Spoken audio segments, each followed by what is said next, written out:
বন্ধুরা, সম্পূর্ণ পর্ব পেতে সাবস্ক্রাইব করো। কালীগঞ্জের এক গ্রামে থাকতো রাহাত নামে এক ছেলে।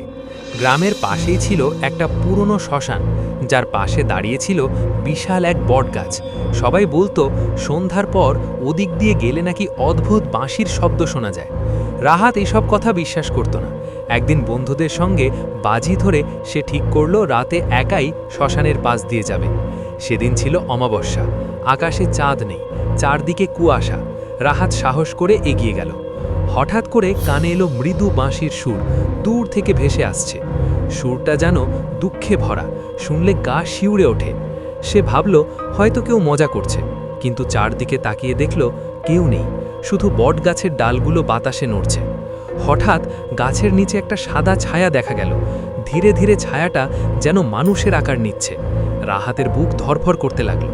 ছায়াটা ফিসফিস করে বলল, আমার বাঁশি, কে নিয়েছে আমার বাঁশি? রাহাত ভয়ে কাঁপতে কাঁপতে বলল, আমি কিছু নেইনি।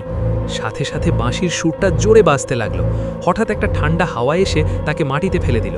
চোখ বন্ধ করে সে শুধু নামাজের দোয়া পড়তে লাগলো। কিছুক্ষণ পর সব শান্ত হয়ে গেল।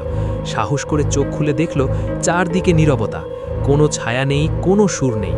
পরদিন সকালে গ্রামবাসীরা শুনল বহু বছর আগে এক বাঁশিওয়ালা সেই শ্মশানে মারা গিয়েছিল। তার প্রিয় বাঁশি নাকি হারিয়ে গিয়েছিল। সেদিনের পর থেকে রাহাত আর কখনো রাতে শ্মশানের দিকে যায়নি।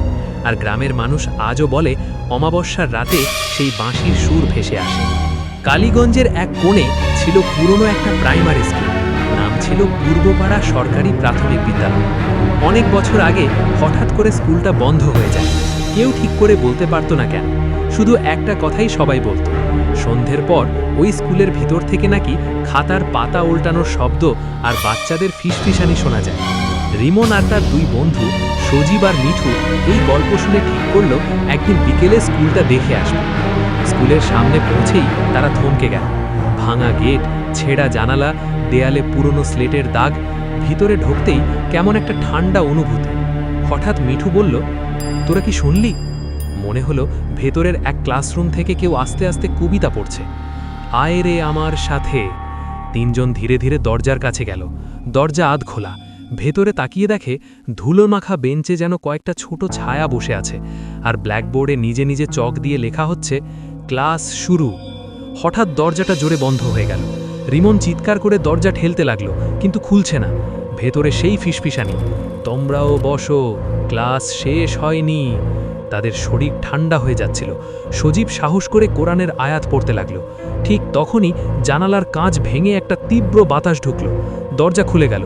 তিনজন প্রাণপণে দৌড়ে বাইরে বেরিয়ে এলো। পরদিন তারা গ্রামে জিজ্ঞেস করে জানতে পারল বহু বছর আগে স্কুলে আগুন লেগে কয়েকজন ছাত্র মারা গিয়েছিল। তারপর থেকেই নাকি সেখানে অদ্ভুত ঘটনা ঘটে।